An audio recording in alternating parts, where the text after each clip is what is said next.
Kovai sports அகாடமியில் நடைபெற்ற 8வது ஜூனியர் மற்றும் சீனியர்களுக்கான அத்லெட்டிக் சாம்பியன்ஷிப் போட்டி பள்ளி மாணவர்களின் விளையாட்டு திறன்களை ஊக்குவிக்கும் வகையில் நடைபெற்ற இதில் மாணவ மாணவிகள் ஆர்வமுடன் பங்கேற்பு.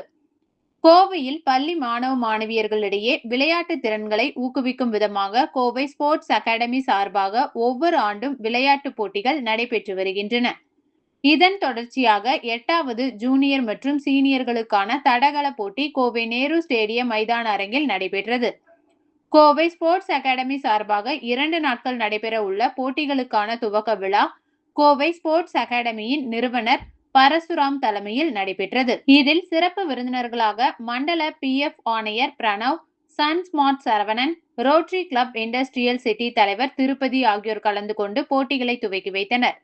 ஜூனியர் மற்றும் சீனியர் பிரிவுகளில் நடைபெற்ற இதில் ஓட்டப்பந்தயம், நீளம் தாண்டுதல், தொடர் ஓட்டம், உயரம் தாண்டுதல், ஈட்டி எறிதல், குண்டு எறிதல் உள்ளிட்ட பல்வேறு போட்டிகள் நடைபெற்றது.